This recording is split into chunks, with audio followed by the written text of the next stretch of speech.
గుడి చరిత్ర గురించి ఇక్కడ లైట్స్ వస్తుందా ఏం కదా లైట్కి ఏం కాదండి. ఓం నమ శివాయ నమ. శ్రీ పార్వతీశపులింగేశ్వరాయ నమ.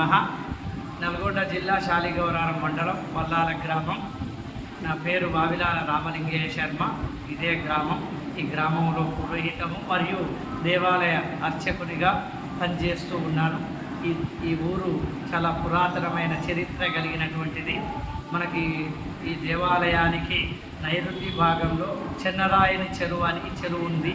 అక్కడ గత కాకతీయ సామంత రాజులు చోళులు పరిపాలనా కాలంలో చెన్నకేశ్వరాలయం అని అక్కడ విష్ణు దేవాలయం ఉండేటువంటిది.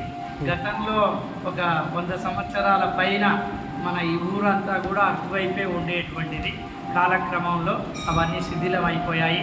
తర్వాత ఈ తర్వాత ఇక్కడ మొత్తం కూడా ఈ ప్రాంతం మొత్తం కూడా అడవి ప్రాంతం. అతి పురాతన కాలంలో మనకు రామన్నపేట, భువనగిరి నుంచి ఇటు సూర్యాపేట వరకు వాణిజ్య వ్యాపారాలు అధికంగా జరిగేటువంటివి. ఈ లారీలు, ఈ ఆటోలు ఇవన్నీ లేవు.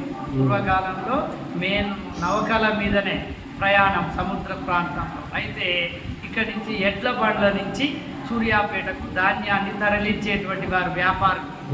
ఆ రామన్నపేట నుంచి వస్తుంటే ఒక రోజు రాగానే ఈ అడవి ప్రాంతంలో చీకటి పడిపోయింది. అప్పుడు ఆ వ్యాపారి ఇక్కడే మనం శివుణ్ణి ప్రతిష్ఠించినటువంటి అప్పుడు చేసినట్టుగా ఆ స్థలంలో పడుకొని ఉన్నాడు.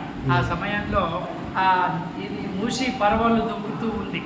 ఇది ప్రతిష్ఠించిందా లేకుంటే దేవుడే పురాతనంగా ప్రతిష్ఠించిందే. Okay okay. అయితే ఆ తర్వాత ఆ శివుడు ఈ ప్రవాహం నడుస్తూ ఉన్న సమయంలో మరి ఇవన్నీ బండ్లన్నీ కూడా ఆగిపోతున్నాయి. వ్యాపారం ఇబ్బంది జరిగే ప్రాంతం కాబట్టి అప్పుడు నమస్కారం చేసి, స్వామి 2 రోజుల్లో చెప్పాడు నీళ్లు లేకుండా చేయి, నా వ్యాపారానికి ఇబ్బంది లేకుండా ఈ భూసి ప్రవాహాన్ని తగ్గించు అని ఆ ఈశ్వరుణ్ణి మనస్సంకల్పం చేసుకున్నాడు. 2 రోజుల తర్వాత నీటి ప్రవాహం తగ్గింది. అప్పుడు వెళ్ళి వ్యాపారం చేసుకొని వస్తూ ఉన్నాడు. ఈ విధంగా కొన్ని సంవత్సరాల తర్వాత కూడా పట్టించుకోకుండా ఈ ప్రాంతంలో నిద్ర చేస్తే అప్పుడు శివుడు స్వప్నమందు కనిపించి, ఓ ఈ వ్యాపారి, నాకు దేవాలయం నిర్మిస్తా అన్నావు, ఏమిటి నీ సమస్య, ఇంతేనా అని అడిగితే అప్పుడు బాగా ఆలోచించి, నాకు ఈ ప్రాంతంలో స్వప్నం వచ్చింది కాబట్టి ఇక్కడే దేవాలయం నిర్మిస్తాను అని.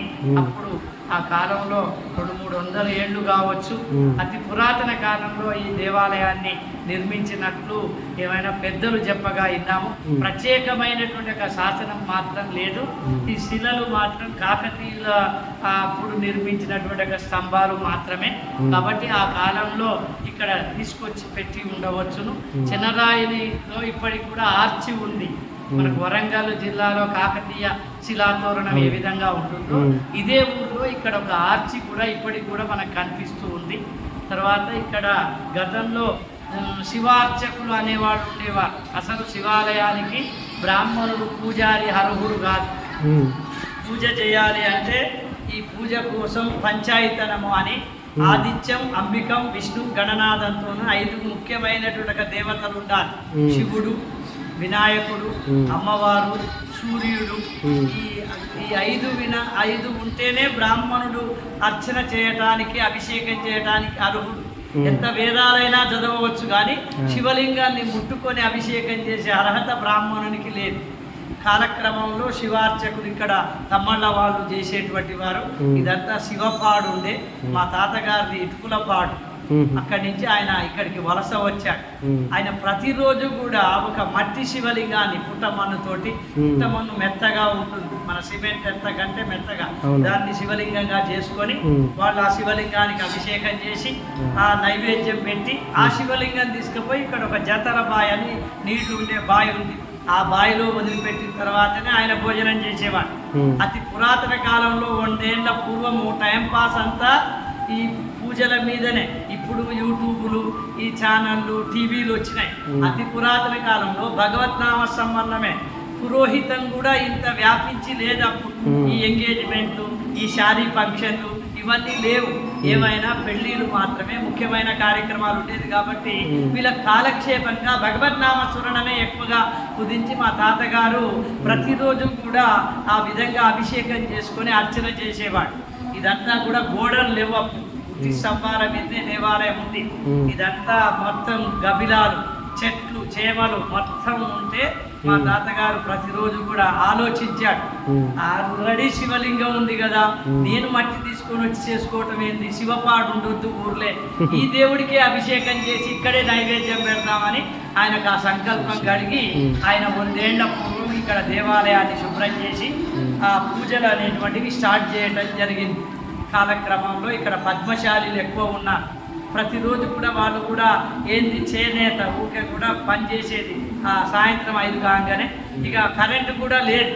ఈ దేవాలయానికి రావటం, పూజ చేయటం, మరి దీపం కావాలి కాబట్టి ఆముదం దీపంగా పెట్టి ఇక్కడ దీపాన్ని ఏర్పాటు చేశారు. ఇది అఖండ దీపం.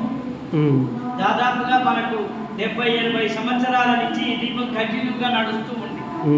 కొంతకాలం క్రితం ఇల్లు తిరిగే వాళ్ళు ఇక్కడ మెయిన్ ఏంటంటే ఈ దేవుడికి మొక్కునేది ఏంటంటే, స్వామి నాకు కడుపు నొప్పి లేచింది, తెల్లవారికి తగ్గితే నేను 1 కిలో నూనె పోస్తా, స్వామి నా బర్రెలు పాలిస్తలేవు, నేను కిలో నూనె పోస్తా, ఒడ్డు బంటే నూనె పోస్తా అని ఆ విధంగా భక్తులు ఈ శంభులింగేశ్వరునికి అర్చన చేయటం. దీపమే ప్రధానంగా జ్యోతి, దీపం జ్యోతి పరబ్రహ్మం, దీపం జ్యోతి జనార్దనం, దీపేన హరతే పాపం ప్రాతకాల దీపేన నమోస్తుతే. ఏ కార్యక్రమం చేసినా మనం దీపం ప్రధానమైనటువంటిది. సరే వాళ్ళ అవసరార్థం వెలుగు కోసం దీపం పెట్టినా కూడా ఇప్పటికి కూడా ఆ దీపం 24 అవర్స్ ఆ భక్తులే ఇప్పటికి కూడా డబ్బాలు ఇస్తారు. ఇక్కడ నిమ్మ తోటలు బాగా ఉన్నాయి.